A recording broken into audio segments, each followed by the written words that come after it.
Volvo continue son électrification et revient avec son tout nouveau flagship.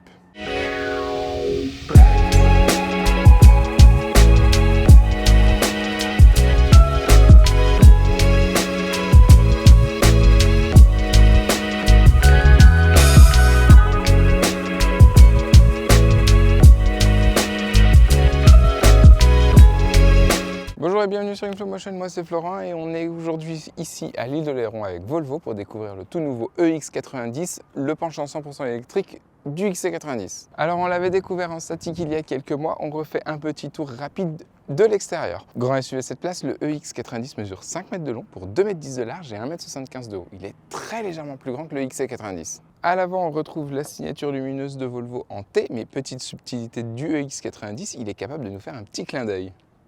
Et qui dit voiture électrique dit pas besoin de calandre, du coup on retrouve un avant plein comme sur le EX30.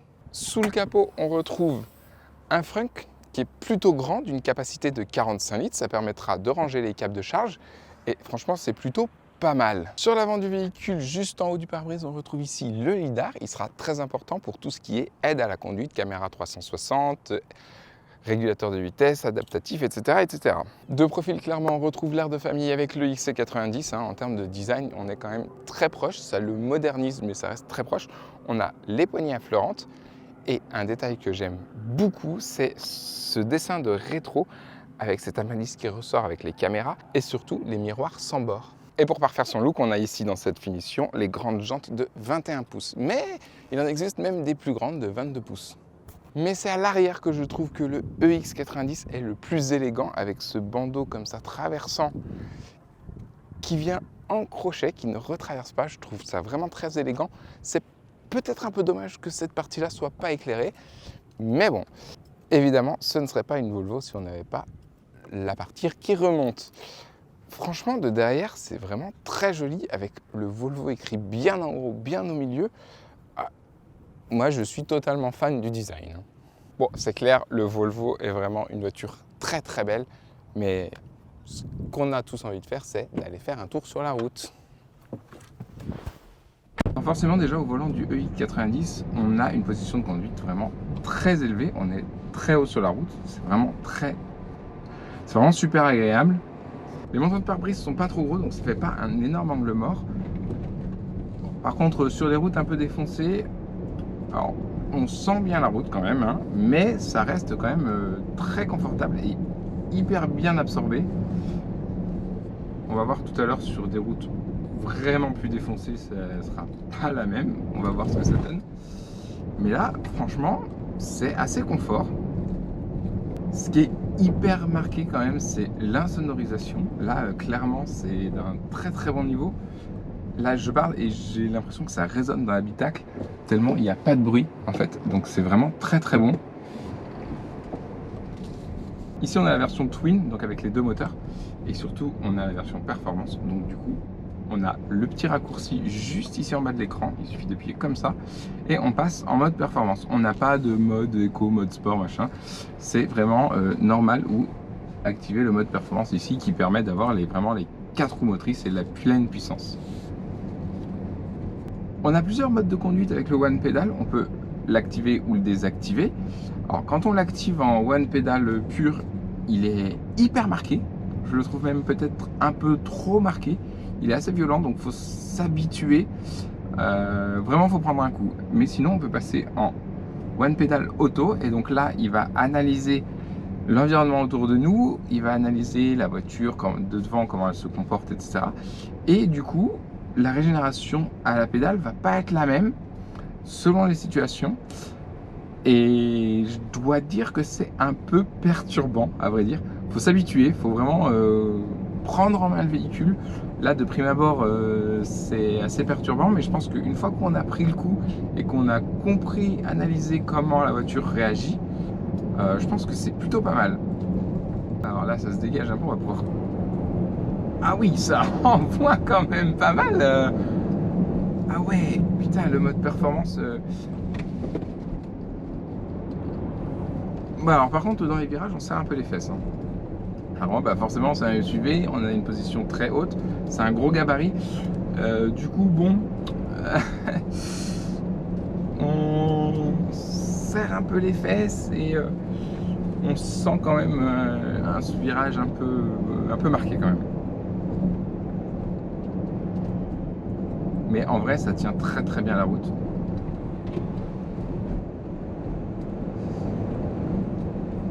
Quand on appuie... Ouah. Ouah. Ouais, non, ça c'est pas ouf quand même en fait. Hein. Ouais, les virages c'est pas ouf si on arrive un peu fort. Hein.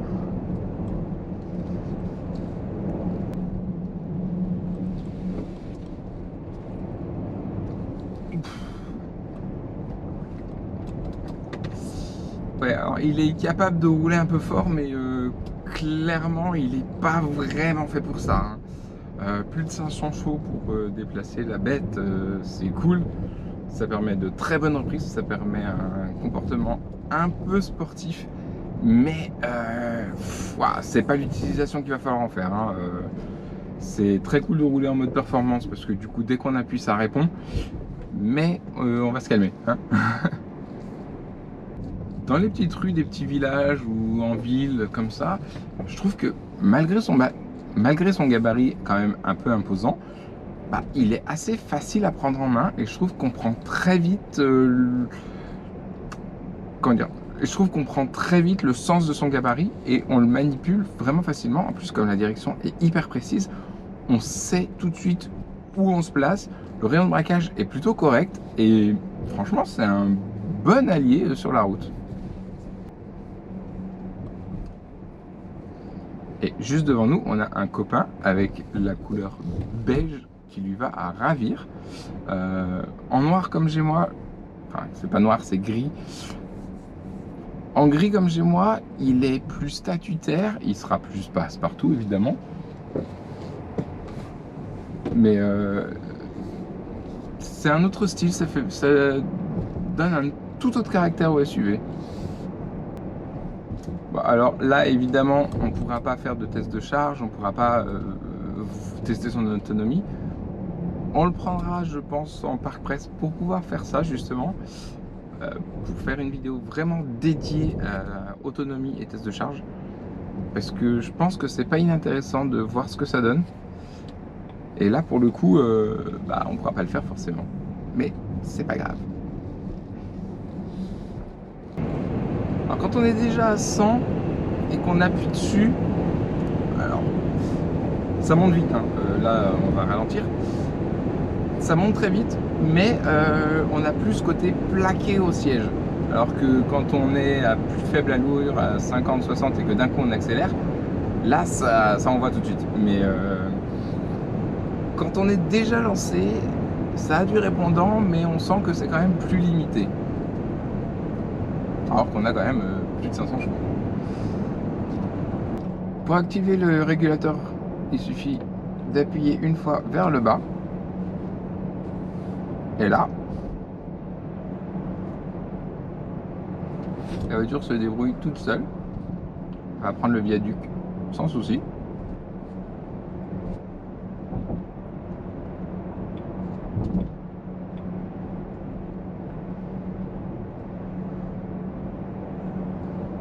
Voilà, sur place.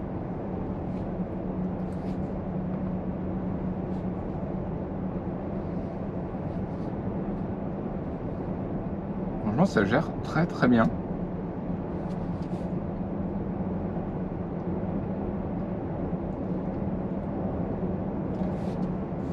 Et on a un volant capacitif, donc dès qu'on le touche un petit peu, aucun souci, ça prend bien en compte.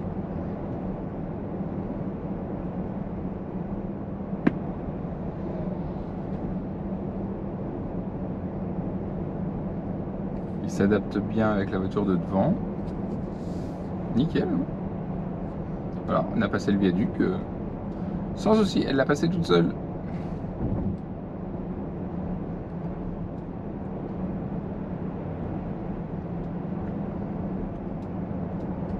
Voilà, la limite passe à 90. Ah, elle me propose pas de passer à 90 toute seule. Il faut que je le fasse manuellement. Bon, ok. On a une petite portion à 110.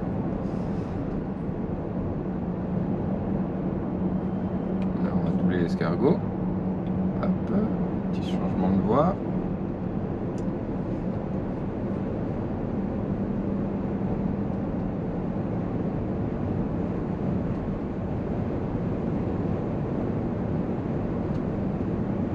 gère très bien la courbe. Aucun souci. Elle n'est pas perturbée par la voiture à droite.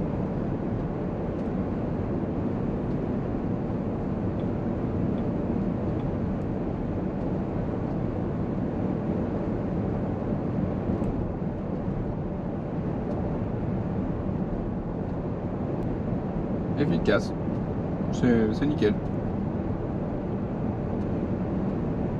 Ah, sur le virage un peu long, elle a tendance à donner plusieurs coups quand même. Hein. Mais bon, ça reste correct. Alors du coup, si on reprend pas le contrôle, qu'est-ce qu'elle fait? Parce que là, elle me dit gardez les mains sur le volant. Je le fais pas. Qu'est-ce qu'elle fait?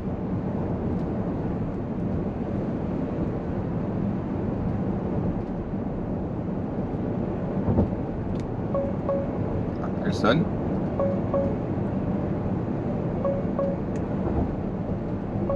Si je le reprends toujours pas.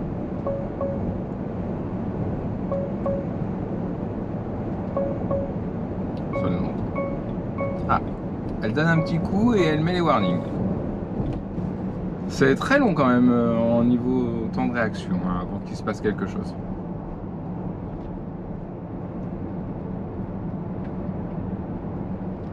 Ce qui fait qu'au final c'est quand même assez permissif, peut-être un peu trop.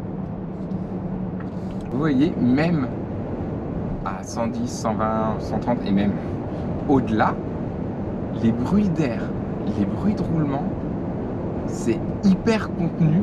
Franchement, c'est super agréable à conduire. On est vraiment dans un cocon, quoi. Alors c'est sûr, c'est pas au niveau de Rolls-Royce qu'on connaît, mais franchement, c'est très très bon. Et je pense que c'est la meilleure Volvo à ce niveau-là.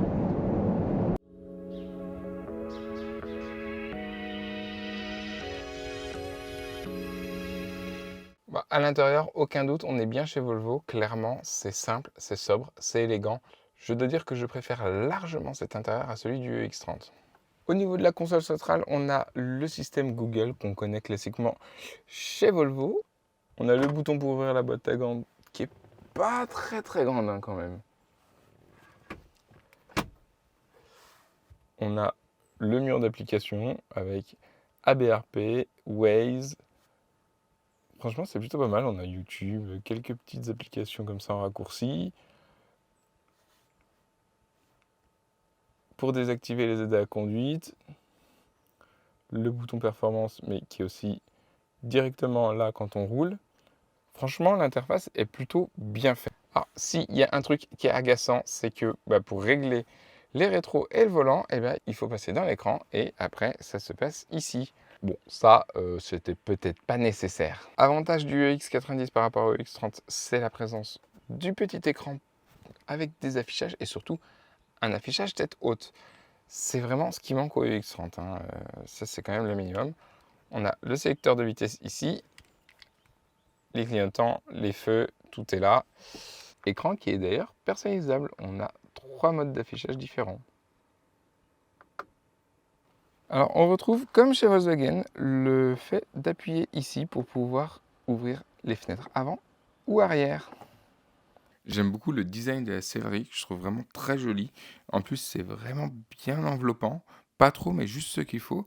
Et c'est pas du cuir, c'est du cuir vegan. Et franchement, c'est très joli. Évidemment, comme d'habitude chez Volvo, on retrouve le petit drapeau suédois. Dans la portière, on retrouve un QR code à scanner qui donne accès au passeport de la batterie, c'est-à-dire le suivi de tout l'historique de l'utilisation de la voiture depuis sa construction. Et ça, franchement, pour l'occasion, pour la revente, ça va être super. Sur la rangée du milieu, franchement, on est très bien installé. On a largement assez de place aux genoux. On est vraiment bien. Les sièges sont peut-être un peu fermes, mais en vrai, c'est très très bien. Et on a pas mal de luminosité du fait de cet immense toit panoramique.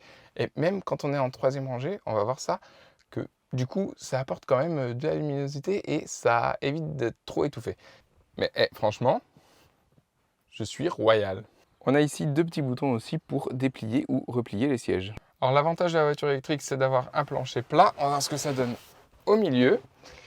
Et franchement, en plus, comme on a 3 vrais sièges indépendants, on est plutôt pas mal. Le dossier est un peu ferme du fait de la coudoir, mais franchement, on peut voyager quand même, hein.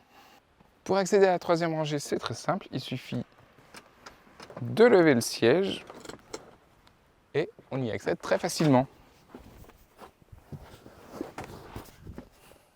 Alors, si on ramène le siège, bon, là,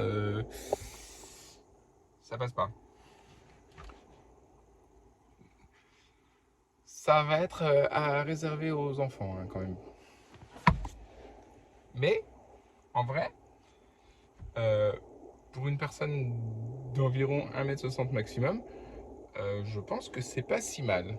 Parce que là, moi je fais 1m83, donc j'ai la tête dans le plafond. Mais bon, c'est pas ouf.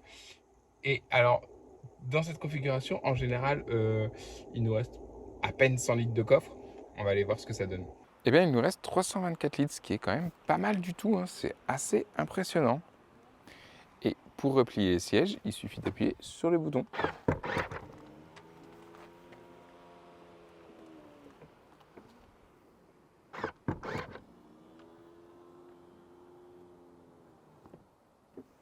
Dans cette configuration, on a 697 litres de chargement sous une custode et plus de 1000 litres par-dessus. Si on baisse complètement les sièges, on pourra même atteindre plus de 2000 litres, c'est énorme. Plus, comme si ça ne suffisait pas, sous le plancher, on a encore un immense rangement. Et si jamais vous vous demandez ce que vous pouvez mettre dans le coffre de votre EX90, eh ben, c'est écrit là, juste en haut du coffre. Vous voyez? Une machine à laver, des skis, machine à laver, des skis, les poussettes, les clubs de golf, le frigo, tout rentre. Et pour vous faciliter le chargement, il suffit d'appuyer sur ce bouton pour régler la hauteur de caisse. La voiture va s'abaisser ou pouvoir remonter au niveau que vous voulez. Et ça quand même, c'est un détail qui est hyper pratique au quotidien quand même. Niveau moteur, on a ici la version Twin qui offre 517 chevaux pour 910 Nm de couple qui donne un 0 à 100 km/h en 4 secondes 9. Il est couplé à la batterie de 111 kW qui lui donne jusqu'à 760 km d'autonomie, 600 et quelques en mode mixte. Franchement, c'est plutôt pas mal. À partir de 89 500 € pour la version d'entrée de gamme, il faudra compter 110 400 € pour notre version d'essai en finition ultra. Pour découvrir son petit frère, je vous retrouve sur l'essai du Volvo EX30, c'est juste ici, ou sinon on se retrouve sur l'essai du XC90 d'ancienne génération. Le nouveau arrive prochainement. Allez, à tout de suite et au passage, n'hésitez pas à vous abonner, un petit pouce en l'air et on partage. Allez, à très vite!